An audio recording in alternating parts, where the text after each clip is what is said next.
오늘 말씀을 보면 대제사장과 서기관, 당시 유대인들 사이에서는 굉장히 권세 있고 학식 있고 말씀을 너무나 정통하게 잘하는 말씀의 유력자들이 모여서 드디어 뭘 결정했냐면 예수님을 어떻게 하기로 결정했어요? 죽이기로. 이 사람은 가만두면 안 되겠다. 이 사람은 죽여야 되겠다라고 결정했어요. 여러분, 이들이 결정 내린 그 원인은 어디에 있었을까요? 굉장히 좋은 사람들 아닙니까? 말씀을 너무나 잘 알고 있고 말씀에 대한 해석의 권위를 갖고 있는 사람들이 정작 메시아가 왔는데 그 메시아를 알아보지 못하고 알아보지 못하는 수준에서 멈추는 게 아니라 알아보지 못하는 정도가 아니라 지금 뭐 하기로 결정했다고요? 죽이기로 결정했다는 거예요. 이건 굉장한, 우리가 볼 때에는 이렇게 말씀을 읽고 지나갈 수 있는 얘기지만 이건 굉장한 아이러니입니다. 누구보다도 예수님을 알아봐야 될 사람들이, 누구보다도 예수님의 말씀을 순종해야 될 사람들이, 누구보다도 예수님께 굴복해야 하는, 예수님을 떠받들고 예수님을 따라야 하는 사람들이 누구보다도 예수님을 싫어하고 누구보다도 예수님을 반대하고 심지어는 죽여야 되겠다고 결정했다는 거예요. 이것이 굉장한 아이러니입니다. 정말 예수님을 잘 알 것 같은 이 사람들이 예수님을 죽여야 되겠다고 마음먹은 데에는 어떤 것들이 작용했을까요? 어떤 것이 이유가 됐을까요? 여러분 몇 가지를 얘기하실 수 있겠습니까? 보통 이런 거 물어볼 때는 앞에 다 답이 있습니다. 네, 그렇죠? 네, 어려운 걸 안 물어보니까. 네. 예수님을 죽이기로 결심한 이유의 첫 번째는 심각한 뭘 느꼈다고요? 네, 위협을 느꼈어요. 왜 예수님이 이들에게 위협이 됐을까요? 사람들 12명 되는 별로 많지도 않은 제자들 몰고 다니면서 가르치고 사람들 고쳐주고 이런 예수님이 왜 이들에게 위협이 됐을까요? 우리가 말씀을 통해서 봤을 때 제사장들에게 서기관들에게 직접적으로 예수님이 위협이 될 만한 사건은 딱 한 가지가 있어요. 성전에 들어오셔가지고 장사하는 사람들을 다 들어 엎어버리셨거든. 폭력을 행사하셨거든. 그 사건 한 가지만 가지고 와, 안 되겠어. 쟤는 가만히 살려둘 수가 없겠어. 죽여야 되겠어. 이렇게 결정을 내렸을까요? 그건 아닌 것 같아요. 그건 아닌 것 같아요.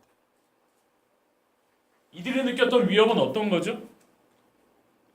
저는 이 위협이 예수님의 진짜라는 데서 오는 위협인 것 같아요. 제사장들과 서기관들이 말씀의 권한을 가지고는 있었지만 이들이 위선하고 이들의 사실에 큰 관심은 자신들의 삶에 있었고 얼마나 잘 먹고 잘 살고 얼마나 큰 권력을 누릴 수 있을까에 있었기 때문에 그들을 치장하고 있는 종교의 껍데기가 깨어질 것이 너무나 두려운 거예요. 그들의 자리를 유지시켜주는 종교의 권력이 진짜가 왔을 때 비교되어서 아무것도 아닌 것으로 드러날까 봐 너무나 두려웠던 거죠. 진짜를 발견했을 때 제사장들과 서기관들은 그 진짜를 용납할 수가 없었어요. 왜냐하면 이들이 가짜였기 때문에. 이들이 쓰고 있는 허울, 이들이 쓰고 있는 가면이 벗겨지는 날 그들이 엄청난 창피를 당할 것이 분명했기 때문에 그들은 진짜를 용납할 수가 없었어요. 이것이 이 당시 예수님 시대의 종교적인 상황도 마찬가지였고 오늘날 우리가 살고 있는 우리의 종교적인 상황도 비슷한 것 같아요. 여러분 진짜로 살아가려면요 뭘 반드시 각오해야 되냐면 오늘 예수님의 경우를 보니까 진짜로 살게 될 때에는 언제든지 생명을 내놓을 각오를 해야 돼요. 이것이 우리에게 굉장히 중요한 도전이 됩니다.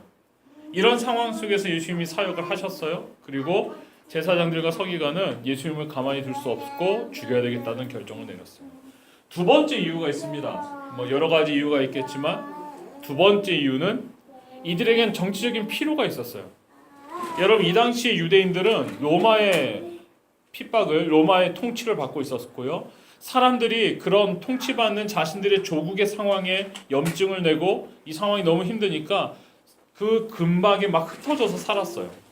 지금은 때가 6월절이 가까우고 있습니다. 6월절은 곳곳에 흩어져 있었던 사람들, 디아스포라들이 자신들의 나라 그 예루살렘에 돌아와서 성전에 와서 제사를 6월절을 지내야 하는 그런 절기가 됐거든요. 이들의 생각, 이들의 마음에는 지금 자신들의 어떤 기득권을 더욱더 강화하기 위해서 사람들의 마음이 하나로 모아져야 되는데 모아지기 위해서는 이들의 생각엔 뭐가 필요하다고 생각했냐면 사람들의 마음을 모을 만한 이슈가 필요한 거예요. 사건을 만들어야 되거든요. 사건을 만들려다 보니까 그 사건의 이슈의 핵심에 사람들의 이목을 충분히 끌 만한 내용이 있어야 되고, 뭐가 반드시 필요하냐면 뭐가 필요할까요? 희생양이 필요해요. 희생양. 사람들의 마음, 이목을 집중시킬 사건에 희생양이 필요한 거예요. 그것이 진짜냐 가짜냐는 아무 상관이 없는 거예요. 희생양이 필요해요. 그래서 이들은 정치적인 이유 때문에 백성들의 흩어진 마음을 하나로 모으기 위해서 예수라는 인물을 정치적으로 이용하기로 마음먹은 거예요. 안 그래도 눈에 가시고 가만히 뒀다가는 자신들의 권력에 쌓아놓은 이 권세에 하루아침에 자신들이 가짜라는 게 드러날 것이 너무 두렵고, 마침 잘 됐어요. 진짜냐 가짜냐가 중요한 게 아니에요. 이 사람은 가만히 살려둘 수가 없겠다가 땅땅땅 결정난 거예요. 그래서 시기를 상의했는데 이 시기를 고민하다가 아무래도 6월절에 이 사람을 죽이면 밀란이 일어날까 두려우니 다음에 하자라고 이들이 모여서 연기하는 것까지가 나옵니다. 이 말씀이 여기까지 등장한 다음에, 진행이 된 다음에 오늘 성경은 갑자기 시점을 확 옮겨요. 이 제사장과 서기관들의 모의의 장면을 보여주고 그들의 내용을 우리에게 알려준 다음에 갑자기 카메라 렌즈가 확 돌아가지고 어디를 향하냐면 베다니에 있는 문둥이였던 시몬의 집으로 카메라 앵글이 쫙 들어가는 거예요. 영화 보는 것 같죠? 그 집에 지금 누가 있습니까? 예수님과 제자들이 모여 있고, 그리고 분명히 시몬도 있었겠죠? 요한복음에 보면 그 집이 나사로가 살았던 집이라고 얘기하고요. 나사로의 누이 동생인 마르다와 마리아가 그 집에 있었다고 요한복음 기록합니다. 여러분, 그 집에서 지금 예수님과 제자들이 쭉 앉아 있는데 갑자기 넘겨주시죠. 한 여인이 요한복음 그 여인의 이름을 뭐라고 얘기해주고 있냐면 마리아라고 얘기하고 있습니다. 옥합을 가지고 와서, 이 옥합에는 아주 순전한 100% 퓨어 100% 나드라는 것은 식물의 뿌리에서 추출해내는 굉장히 진한 향이래요. 굉장히 고가고 이거는 매우 값이 비싸. 그것도 더군다나 100% 나드라면 이 나드는 옥합에다 반드시 보관했고, 옥합에다 보관했을 때 이 옥합을 완전히 밀봉해가지고 이 향유를 쓸 때에는 옥합을 깨트릴 수밖에 없는 거예요. 옥합 하나를 깨트리는 것이 문제되지 않을 만큼 이 향유는 비싼 향유거든요. 그러니까 향수를 쓸 때 이렇게 덜어서 이렇게 찍어서 뭐 이렇게 쓰는 정도가 아니라 이 향유는 조금씩 날아가는 것도 아깝기 때문에 완전 밀봉했고, 이 향유를 쓸 때에는 완전히 깨트려야 되는 향유예요. 근데 값이 자그마치 약 추정하기에 300데나리온. 300데나리온이라는 이 화폐의 단위는 오늘날 한 사람의 1년치 연봉이에요. 웬만한 직장인 근로자의 1년치 연봉. 한 4천에서 3천? 그 정도 추정합니다. 한 사람이 1년 동안 버는 평균치의 연봉. 옥합 하나에 담긴 향유의 값어치가 3천에서 4천만 원 정도 된다는 것입니다. 이걸 가지고 왔어요.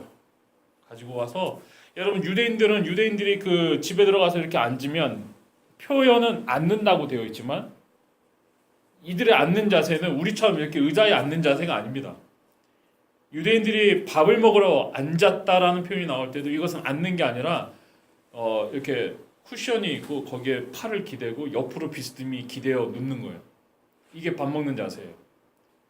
별로 이렇게 그러고서 어떻게 밥을 먹어요? 뭐 이런 표정들이신데 유대인은 그러고 밥을 먹었어요. 그러니까 이렇게 옆으로 이렇게 기대서 기대는 것이 이들의 밥 먹는 앉는 자세.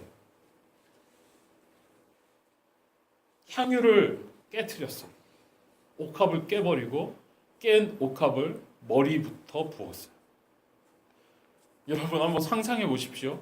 지금 집 아니에요. 집 안에 누구도 이 사람이 그런 행동을 하리라고 예측할 수가 없었어요. 근데 어떤 여자가 들어오더니 옥합을 깨트린 순간부터 어떻게 됐을까요?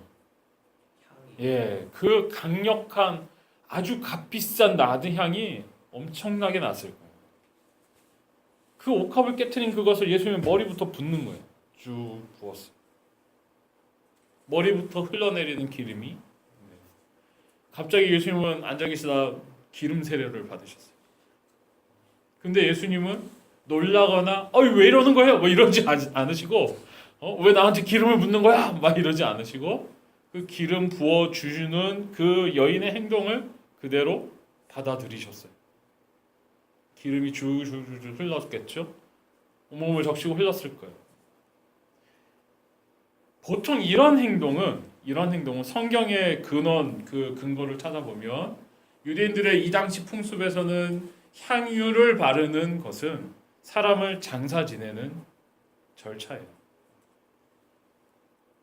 생명이 끝나서 죽은 시신을 장사 지낼 때 반드시 이 고온 건조한 지역인 이 사막의 지역에서 이 우리 같은 매장하는 풍습이었고, 이들은 석회질의 동굴에 이 시신을 잘 감싸가지고 집어넣어요. 그럼 그 동굴은 그 사람의 가족들마다 숨이 끊어지는 대로 그 동굴에다 집어넣는 거예요. 그러면은 우리처럼 이렇게 썩어서 이렇게 분해되는 것이 아니라 미라와 같이 된다고 합니다. 근데 이 과정이 진행될 때 이것이 너무 위생상 나쁘거나 또는 악취가 나지 말라고 그 사람에 대한 예우는, 이 당시 이 지역에서의 예우는 향유를 바르는 거예요. 향유. 그래서 오늘 말씀 속에서 예수님은 그 여인의 행동을 용납하시면서 뭐라고 우리에게 말씀하시냐면 이 사람이 지금 나의 장례를 예비하고 있다라고 말씀하시는 거예요. 이 사건 속에서 예수님은 자신의 죽음을 보고 계세요. 향이 옥합과 같이 깨어질 온 인류를 위하여 부어질 자신의 피와 살을 보고 계시는 거예요. 이 여인이 나의 죽음을 예비하고 있다라고 말씀하십니다.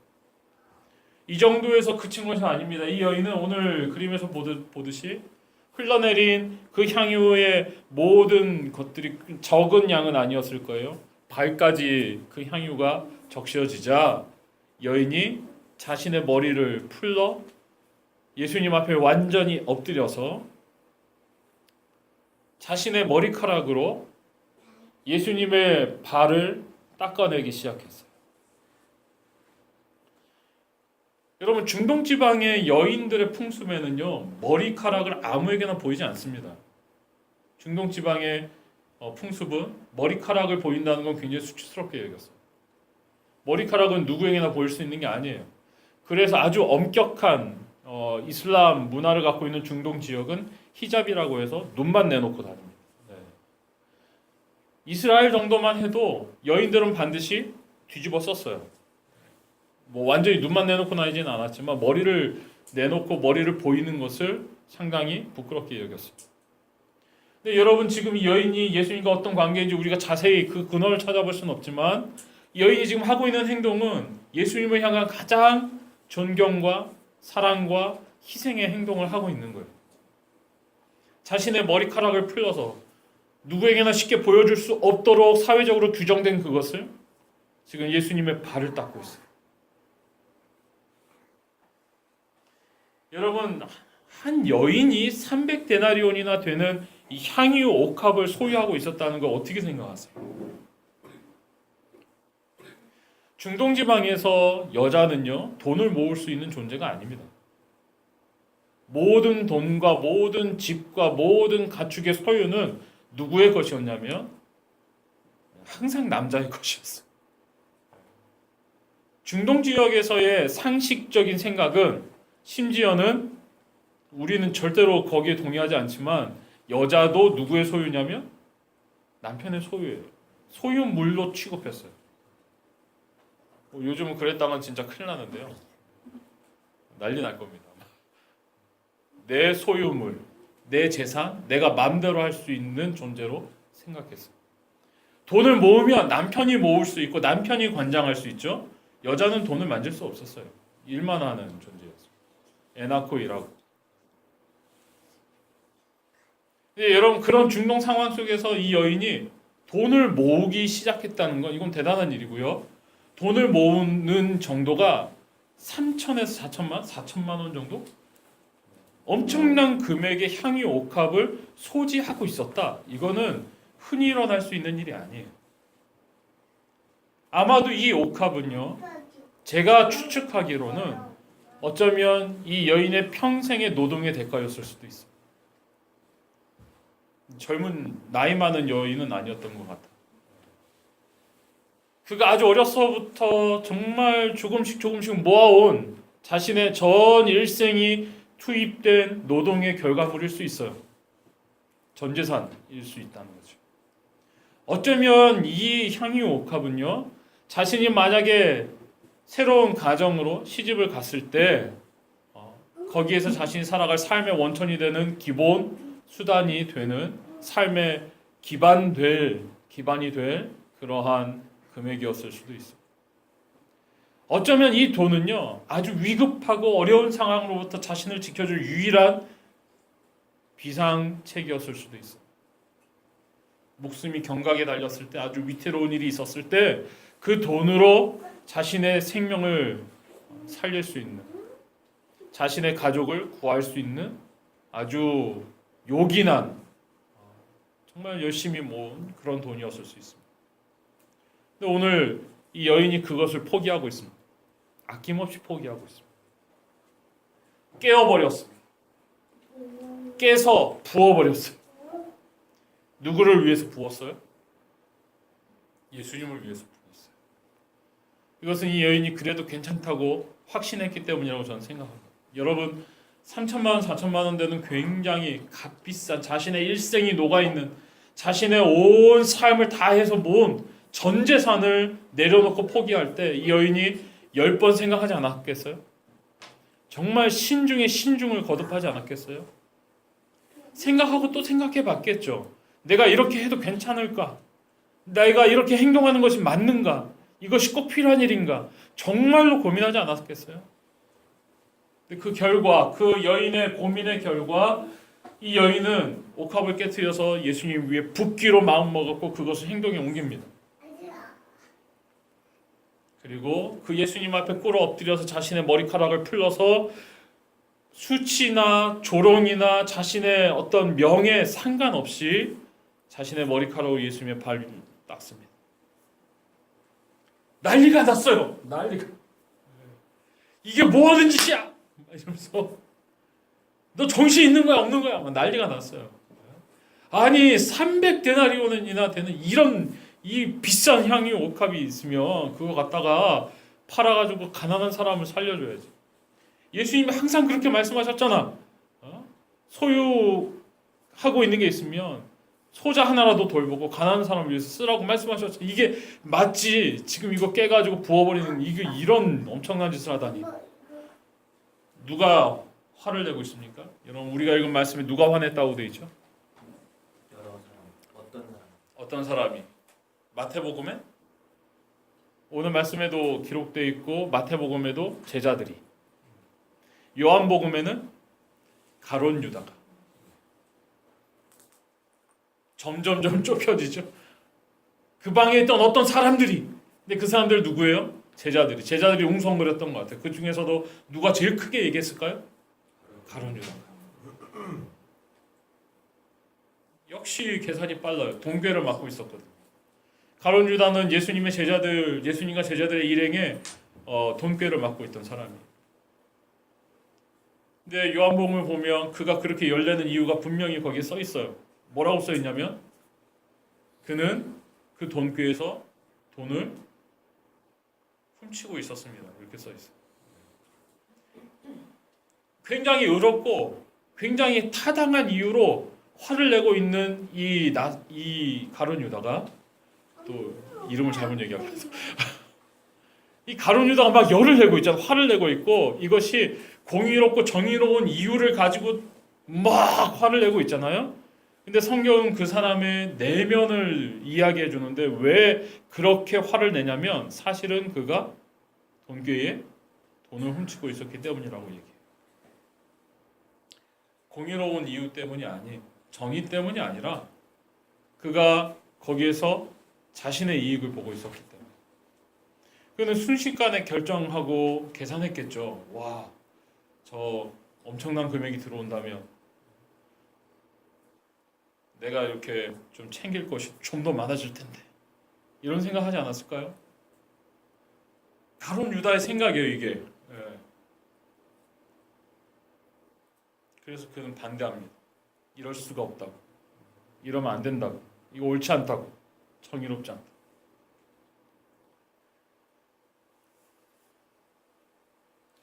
여러분 여기까지 우리가 읽은 이야기의 스토리의 전부입니다. 오늘 이야기는 우리가 이미 알고 있는 어떤 다른 이야기와 굉장히 닮아 있어요. 제가 여러분들에게 이야기해주고 싶은 그 이야기가 서로 이렇게 연결되어서 딱 갖다 맞추면 마치 그걸 뭐라고 하죠? 데칼코마니라고 하나요? 이렇게 딱 들어맞는 이야기가 있어요.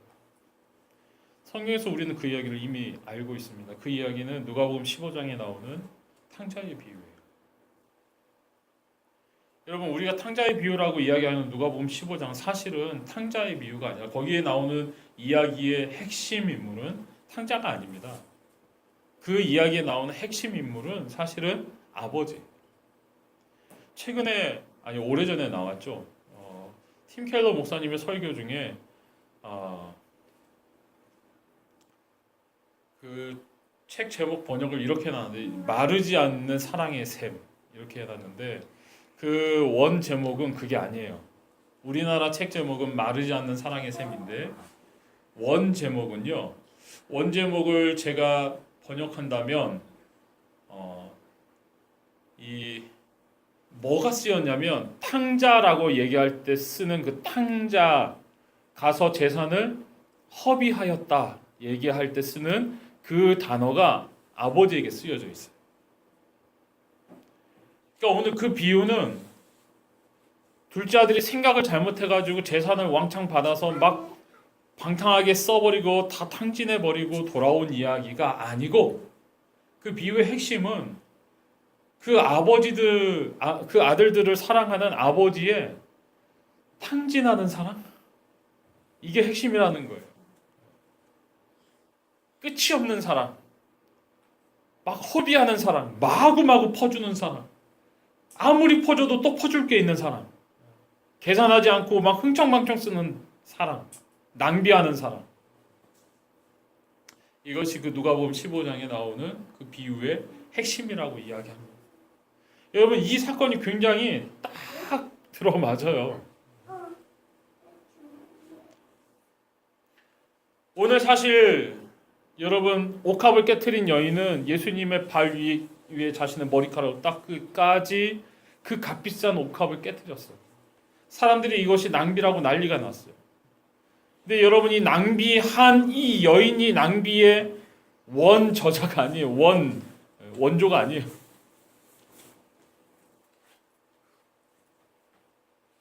이 여인의 기름을 부음받은 예수님이 사실은 지금 누구보다 큰 걸 우리를 위해 마구 허비하고 계시는 분으로 등장하는 거예요. 옥합을 깨트린 것 가지고 사람들이 난리가 났죠. 옥합을 깨트린 것 때문에 사람들이 놀랐죠. 옥합을 깨트린 것 때문에 사람들이 마음이 철렁 내려앉았죠.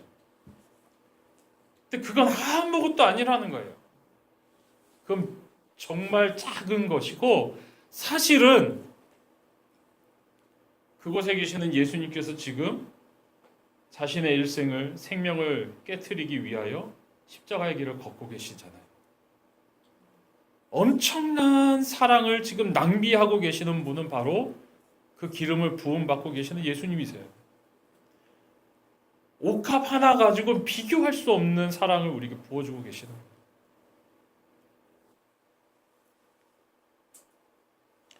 여러분 이 앞에 핸드폰이 있습니다.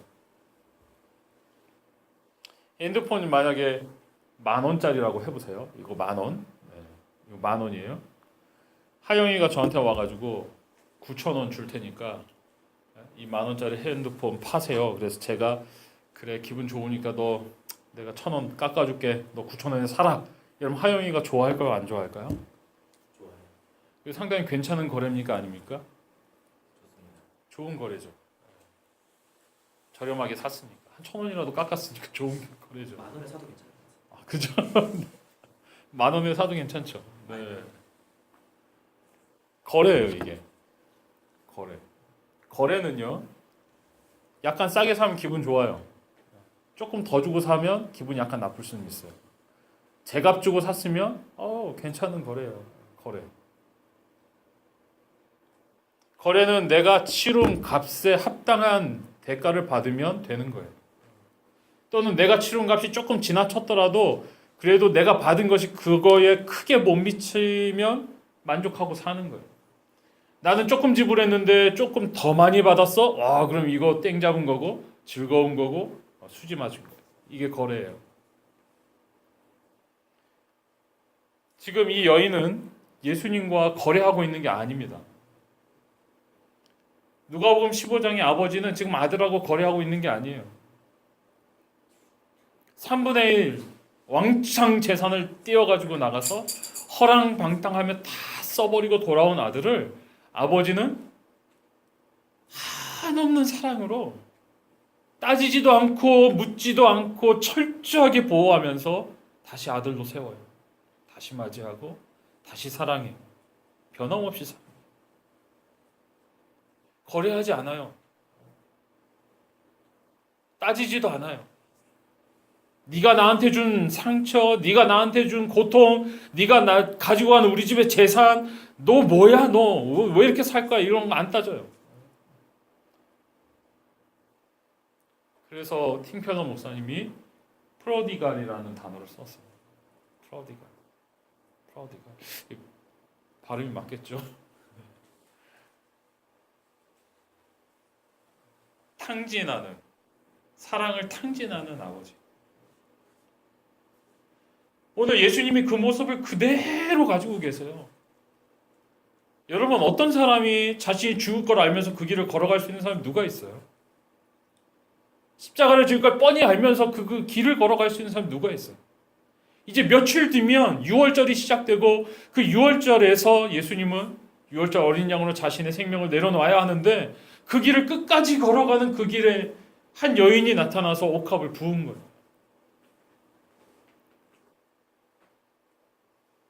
이 옥합을 부은 이 사건은 예수님이 우리를 향한 낭비하시는 사랑을 보여줘요.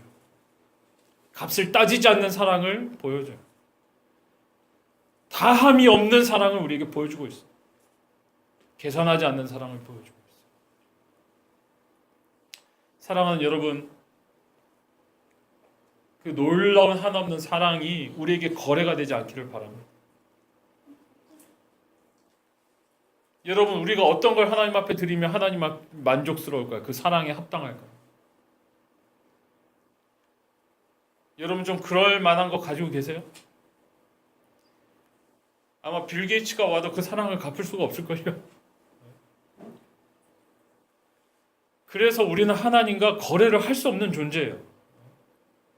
절대로 거래를 할 수가 없어요. 그런데 우리는 종종 어떤 마음이 드냐면 우리가 이 세상을 살면서 조금만 힘든 일만 생기면 하나님과 거래하려는 마음이 마구 올라와요. 거래하고 싶어져. 내가 이렇게 했는데, 내가 그래도 여기까지 왔는데, 내가 그래도 이렇게 순종했는데, 내가 그래도 이렇게 지키려고 애썼는데 하나님 왜 안 주시나요? 하나님 왜 허락 안 하시나요? 우리는 자꾸 거래하려고 하는데 하나님은 그게 아니라고 말씀하세요.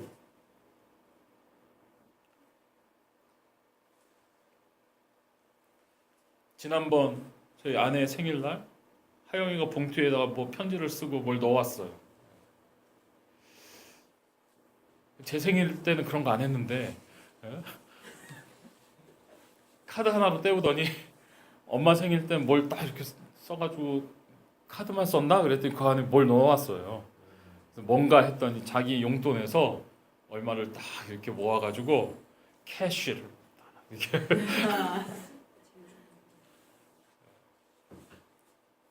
그럼 하영이와 저의 관계는 계약 관계입니까? 거래 관계입니까? 아니면 어떤 관계입니까?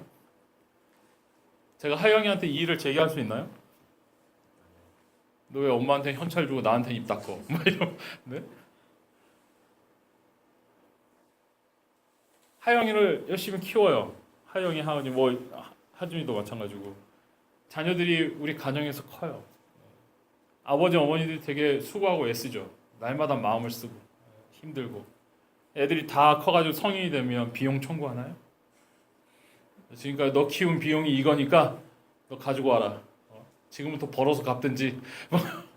너 앞으로 20년 동안은 전속 계약이야. 너 이제 돈 다 벌어놓고 가. 막 이런. 우리는 계약 관계가 아니에요. 계약일 수가 없어요. 아이들이 우리에게 뭘 해주면 우리가 만족스럽겠어요? 자녀들이 우리에게 어떤 걸 해주면 우리가 흡족하겠어요? 충분하지 않고 너무 결여되어 있는 것도 마음이 조금만 보여도 기쁘잖아요.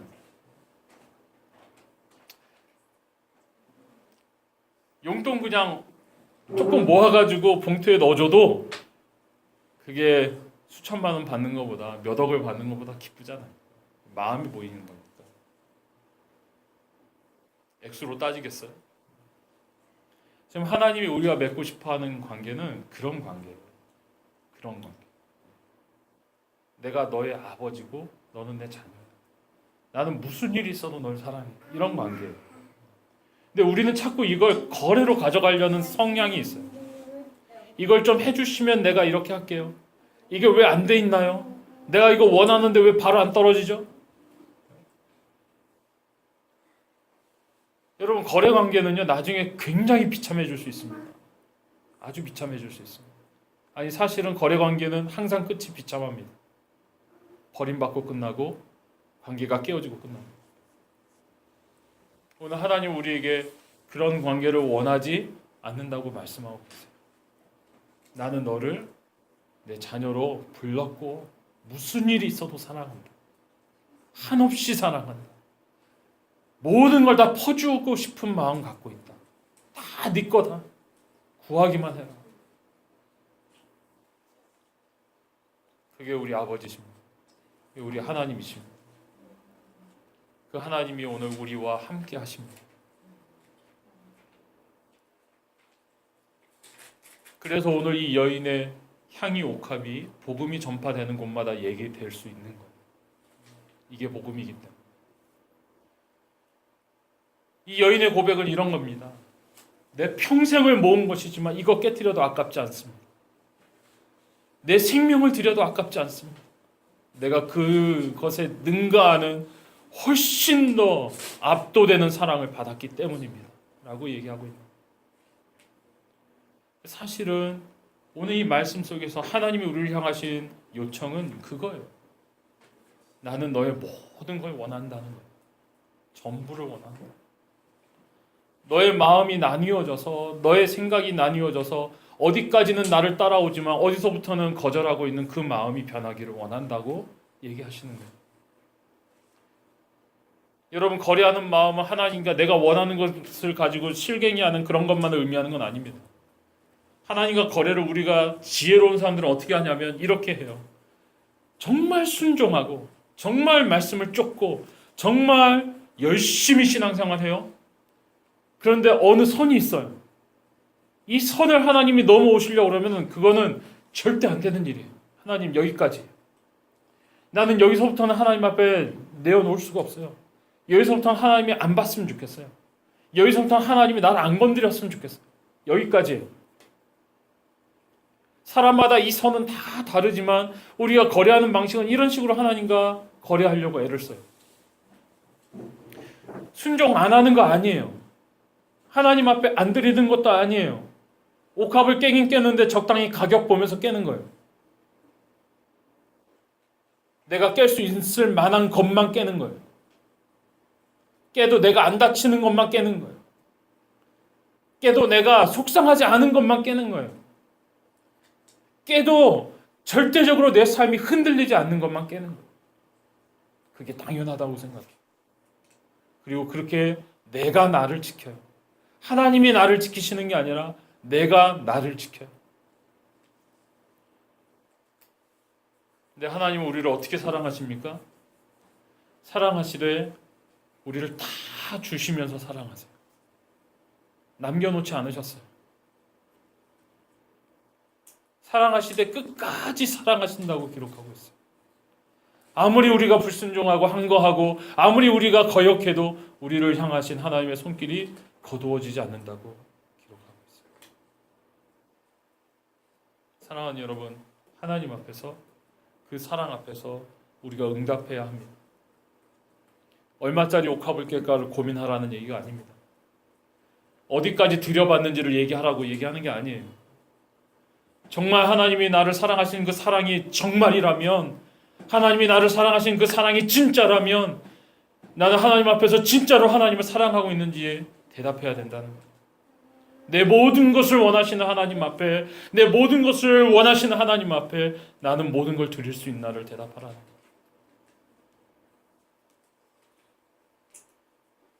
우리가 모든 걸 다 드려도 절대로 갚을 수 없는 그 하나님의 사랑 앞에서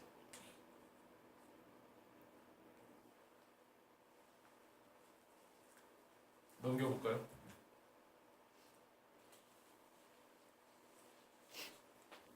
가룟 유다는 서기관과 제사장들을 만나죠. 그리고 고민하고 있는 그들에게 해결책을 줍니다. 6월절이 가까우면서 예루살렘에 수많은 디아스포라들이 몰려서 엉켜있는 그 속에서 이 제사장들과 서기관이 아무리 소환이 좋다 할지라도 예수님을 잡아서 죽이는 것은 쉬운 일이 아니었어요. 그들에게 누가 나타납니까? 가룟 유다가 나타납니다. 여러분, 제게 솔루션이 있습니다. 제가 도와드리겠습니다. 제가 저희 스승을 넘기겠습니다. 가룟 유다는 왜 돈을 받아도 많이도 못 받았어요. 은삼십 받고 예수님을 팔았어요.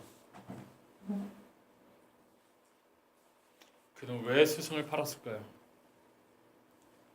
이 가룟 유다와 옥합을 깨트린 여인의 차이는 뭐죠?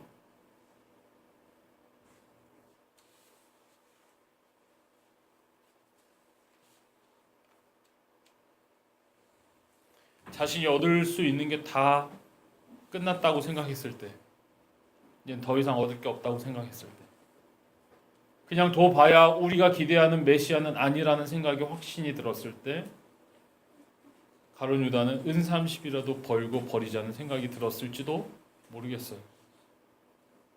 그래서 팔았어요, 예수님을. 사실은 가룟 유다만 판 게 아니에요. 베드로도 팔았어요. 돈은 안 받았지만 그는 3번이나 예수님을 정면 부인하면서 팔았어요. 나는 모른다. 저주하면서 모른다. 사실 베드로만 판 게 아니라 다른 제자들도 사실은 다 팔았어요. 그 예수님이 십자가를 지시는 그 자리, 재판받으시는 그 자리에서 누구도 예수님을 위하여 아무도 말하지 않았어요. 한마디도 할 수 없었어요. 주님은 그렇게 6월절 어린 양이 되셔서 우리를 위하여 대신 죽으셨어요. 피를 흘리고 살이 찢기우고 목숨이 끊어질 때까지. 주님은 그렇게 우리를 사랑하셨어요. 그렇게 우리를 끝까지 사랑하셨어요. 사랑하는 여러분, 그 사랑을 아마 바라본 이 여인은 정말로 구체적인 그 사랑의 이야기들을 할 수 있었는지는 모르겠지만 그는 옥합을 깨트려야 된다고 결단했어요. 야단치는 제자들, 비아냥거리는 사람들의 시선, 그리고 마구 삿대질하는 가룟 유다가 보이지 않았어요. 뭐 떠들거나 뭐라고 얘기하고 다 상관이 없었어요. 그럼 오직 예수님만 보였어요. 예수님께 깨트렸어요. 이것이 예배자의 모습이라고 저는 생각합니다. 이것이 전도자의 모습이라고 확신합니다. 볼 걸 다 보고 창피할 게 너무 창피하고 시선도 처리하고 이게 아니라 예수님만 보이는 거예요. 이 상황에서 너무너무 기뻐하실 예수님만 보이는 거예요. 나를 끝까지 사랑해 주신 예수님의 사랑만 보이는 거예요. 나를 끝까지 품어주실 그 사랑만 보이는 거예요. 그러니까 달려갈 수 있는 거예요. 괜찮아? 넘겨볼까요? 팅켈러 목사님은 그의 책에서 이렇게 얘기해요. 아버지가 차린 잔치상에서 당신의 자리가 있는가?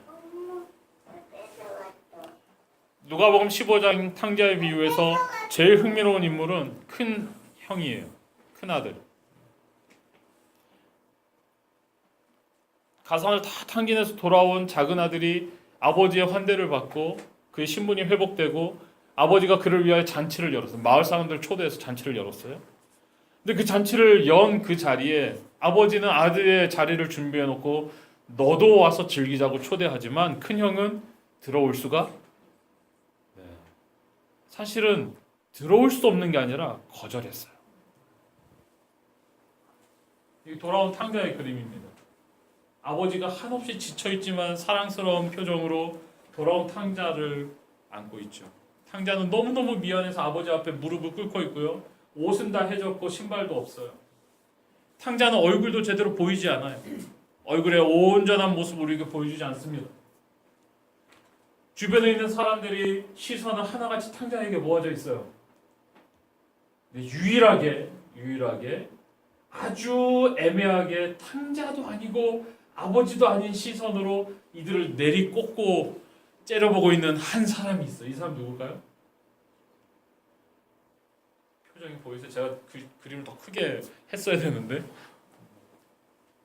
여러분 이렇게 보니까 훨씬 더 잘 보이는데요. 이 그림에서는 사실 광선이 비추고 있는 얼굴을 비춰주는 드러나 있는 사람들이 라인이 이렇게 돼 있습니다. 탕자는 잘 안 보여요. 아버지 얼굴과 큰 형의 얼굴만이 보여요. 근데 큰 형의 시선이 굉장히 애매해요. 아버지를 보는 것 같으면서 자신의 동생을 보는 것 같기도 하면서 큰 형의 마음은 이런 거죠. 저것이 죽어야 되는데 왜 들어왔을까? 잔치에 초대받았지만 그 잔치를 기뻐할 수가 없어요. 배알이 틀려가지고 내 몫이 없어졌거든요. 아무리 계산해봐도 내가 누려야 할, 내가 받아야 될 것이 줄어들었다고 생각하거든요. 아버지랑 같이 기뻐할 수가 없어요. 아버지와 같이 아들을, 동생을 맞이할 수가 없는 거예요.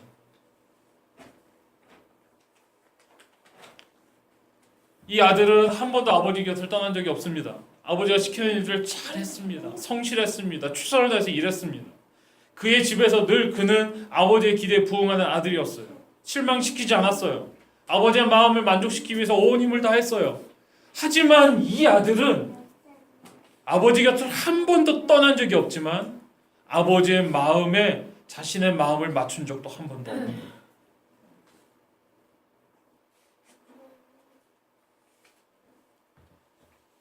오늘 우리도 얼마든지 이렇게 살아갈 수 있습니다. 예수님을 한 번도 떠난 적 없지만 그 옆에서 돈만 세고 있었던 가룟 유다처럼 살 수 있어. 더 이상 이득이 나올 게 없다고 생각했을 때 은삼십 받고 팔아버릴 수 있는 거죠.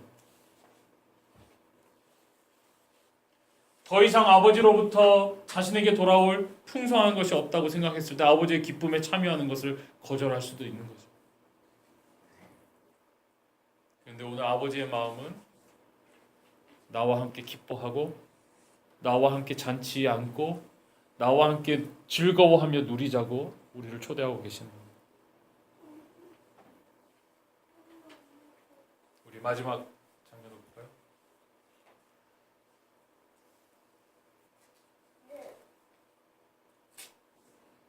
다시 한번 여러분들에게 말씀드리고 싶어요. 뭘 깨트려야 되나? 어디까지 깨트려야 되나? 이걸 갖고 고민하지 마시길 바랍니다. 그것이 우리의 고민의 제목이 되면 안 되고요. 내가 정말로 하나님 아버지의 풍성한 사랑의 관계 안에서 그것을 누리고 있는가가 우리의 가장 중요한 고민거리, 묵상거리가 되어야 해요. 복음은 너 왜 그렇게 못 살아? 이걸 얘기하는 게 아니고요. 너 그 사랑을 충만하게 누리고 있니? 이걸 물어보는 거예요. 복음은 날마다 하나님의 사랑이 우리 안에서 샘솟듯이 터져나오는 것이 복음이에요. 긍정할 수 없는 상황, 정말 힘들고 어려운 난관 속에서도 하나님의 사랑을 경험하는 것이 복음이에요. 나를 조롱하고 나를 미워하는 사람들 속에서도 하나님의 사랑을 경험하는 것이 복음이에요. 그것이 복음이 우리를 가능케 하는 삶입니다. 저는 오늘 이 여인과 같이 살라고 설교하고 싶지는 않습니다. 근데 여러분, 우리의 삶에도 여인이 한 것과 같은, 여인이 누리고 있는 그 사랑의 풍성함과 같은 그 이야기가 우리 가운데서도 이야기 되었으면 좋겠어요. 나는 이렇게 하나님을 사랑하고 있다. 나는 이렇게 하나님을 사랑한다. 나는 이렇게 그 하나님을 사랑하는 사랑을 가지고 이웃을 사랑하고 있다. 나는 이렇게 하나님을 사랑하는 그 사랑을 가지고 우리 가족을 사랑하고 있다. 작은 눈빛, 표정, 말 한마디 속에서도 하나님의 사랑을 담을 수 있는, 복음으로 살 수 있는 그런 우리 모두가 되었으면 정말 좋겠습니다. 기도하겠습니다.